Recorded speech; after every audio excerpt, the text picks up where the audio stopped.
हम लोग स्टार्ट कर रहे हैं नाउन। ठीक है, आज बेसिकली हम लोग एक सीरीज स्टार्ट कर रहे हैं ग्रामर का पूरे बेसिक से। तो उसमें सबसे पहले क्या होगा कि हम लोग का 3 लेवल आएगा, लेवल 1, लेवल 2 और लेवल 3, एकदम बेसिक टू एडवांस। ये हो जाएगा आपका प्राइमरी लेवल, ये होगा मिडिल लेवल और ये होगा सेकेंडरी लेवल। मतलब अगर आपको ग्रामर में कुछ भी नहीं आता है तो अगर आप तीनों सीरीज इसको देख लेते हैं, लेवल 1, लेवल 2, लेवल 3 का, तो आपको ग्रामर 100% समझ में आ जाएगा। तो हम लोग लेवल 1 में टोटल लेवल 1 को 18 यूनिट्स में बांटे। लेवल 1 को कितने यूनिट्स में बांटे हैं? 18, जिसमें पहला यूनिट है आपका नाउन। यूनिट फर्स्ट क्या है आपका? नाउन। ठीक है, लेवल 1 में लेवल 1 का फर्स्ट यूनिट क्या है हमारा? नाउन। और इस यूनिट के अंदर में हम लोग 5 चैप्टर पढ़ेंगे, है ना, चैप्टर वाइज कर करके।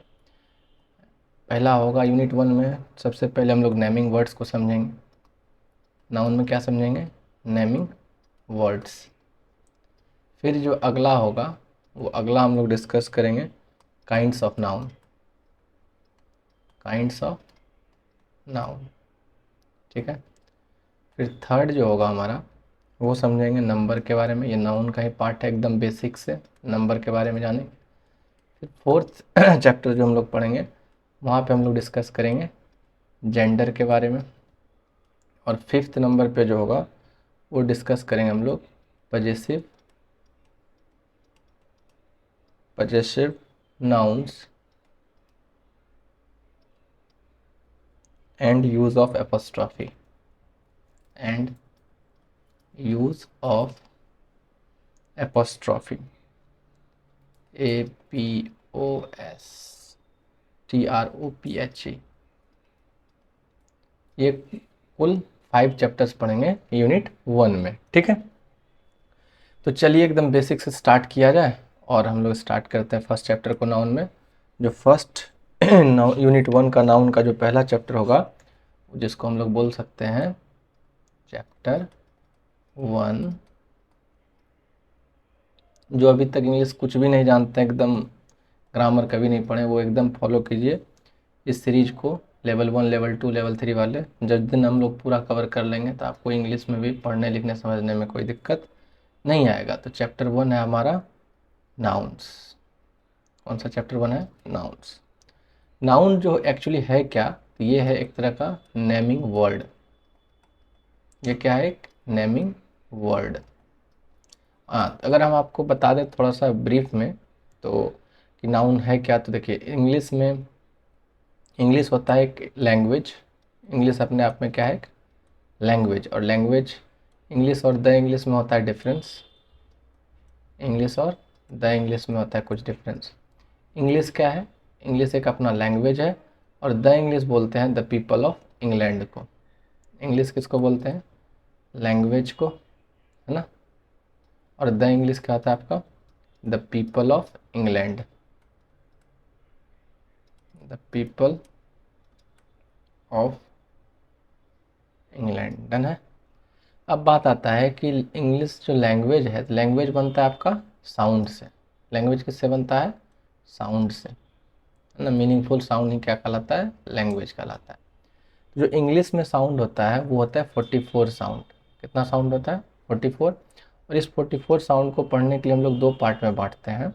एक होता है हमारा वोवेल साउंड, ठीक है, और एक होता है हमारा कॉन्सोनेंट साउंड। थोड़ा सा लिंक बना रहे हैं, बेस बना रहे हैं, ज़्यादा डिटेल बात नहीं करेंगे इसमें। हम लोग स्टार्ट करेंगे नाउन। वोवेल साउंड संख्या में होता है आपका 20 और कॉन्सोनेंट साउंड होता है आपका संख्या में 24, ठीक है। और देखिए जो इंग्लिश एक लैंग्वेज होता है ना, किसी भी लैंग्वेज को सीखने, लैंग्वेज एक स्किल है और स्किल तो स्किल सीखा जाता है किससे? लिसनिंग, स्पीकिंग, रीडिंग और राइटिंग से। एल मतलब होता है आपका लिसनिंग। इंग्लिश उस लैंग्वेज को सुनिए, फिर सुन के उस लैंग्वेज को क्या कीजिए?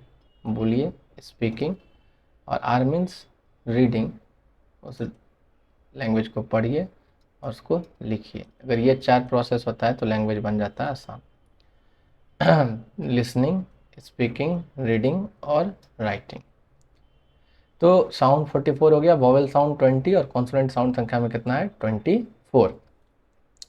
अब इस इंग्लिश साउंड को अगर रिटन फॉर्म में डाला गया, रिटन फॉर्म ऑफ साउंड हम लोग क्या बोलेंगे? Written form of sound. Written form of sound जो होता है उसको हम लोग बोलते हैं लेटर। जहाँ से कि हम लोग देख रहे हैं इंग्लिश में लिखना स्टार्ट करते हैं तो लेटर से स्टार्ट करते हैं।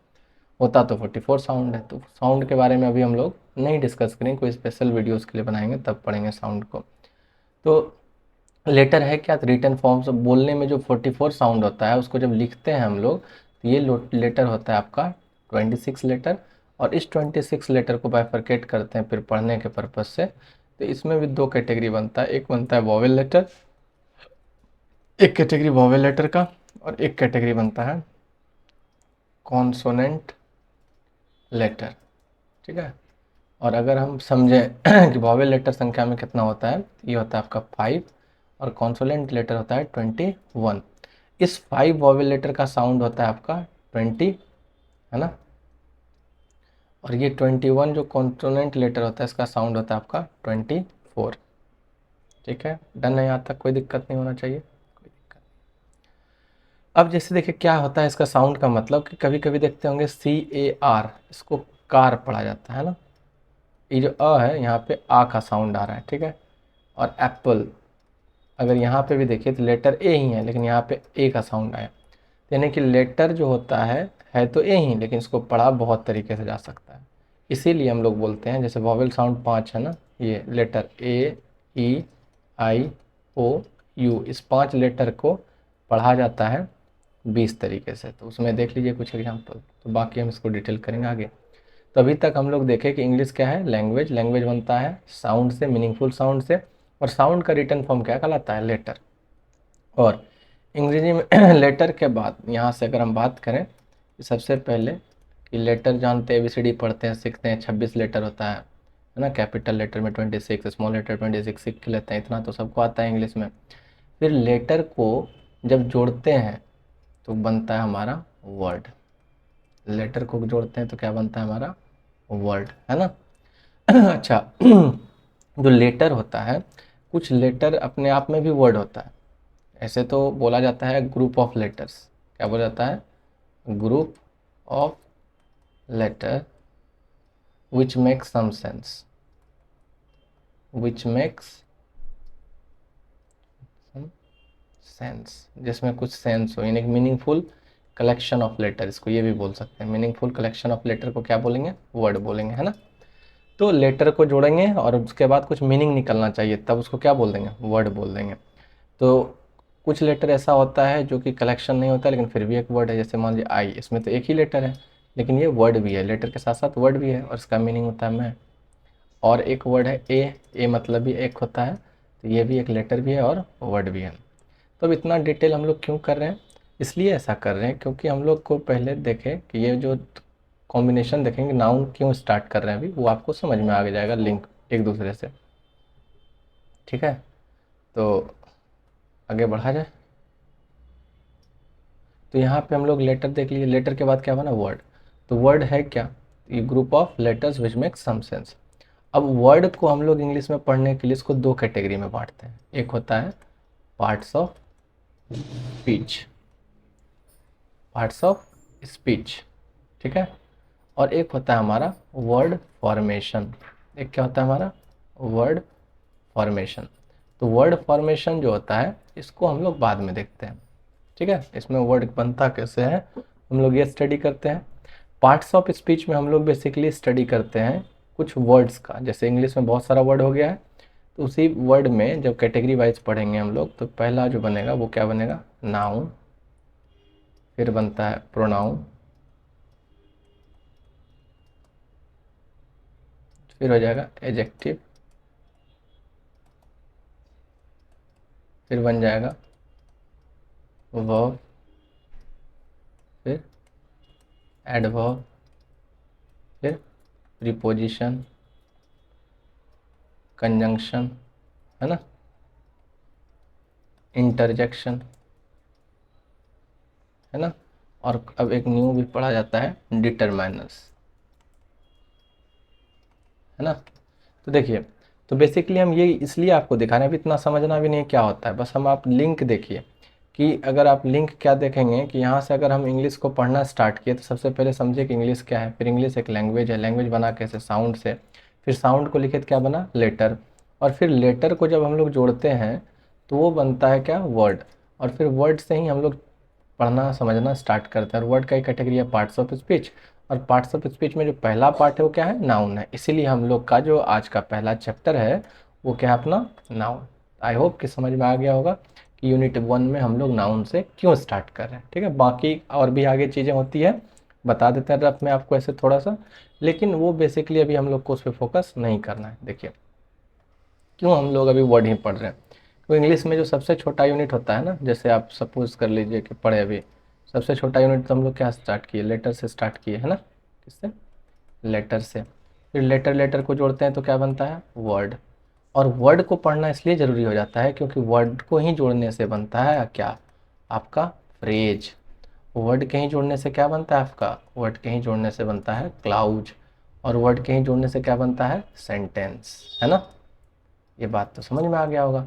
तो जब हम लोग फ्रेज पढ़ेंगे, क्लाउज पढ़ेंगे, या कुछ भी सेंटेंस पढ़ेंगे इंग्लिश में, तो उसके लिए हमको समझना पड़ेगा किसको, वर्ड को। तभी जो हम लोग का स्टडी होगा, लिखेंगे सेंटेंस, लेकिन उस सेंटेंस में मीनिंग के साथ साथ हम लोग फोकस करेंगे किस पे, वर्ड पे।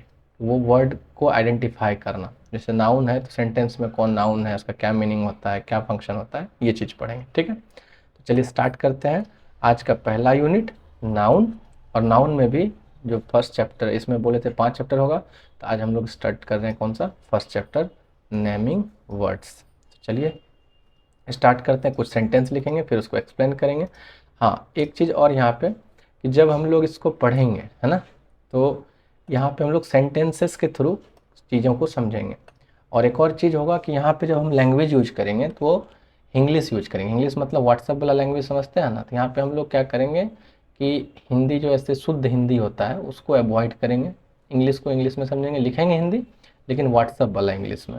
जैसे कि आज लिखना है तो आज आपको हम ऐसे नहीं लिखेंगे हिंदी में, ठीक है, आपको दिखेगा ऐसे, ताकि आपको ये वाला व्हाट्सएप इंग्लिश भी कम से कम समझ में आ जाए। तो चलिए डिले नहीं करते हैं, सीधा चैप्टर पे आते हैं।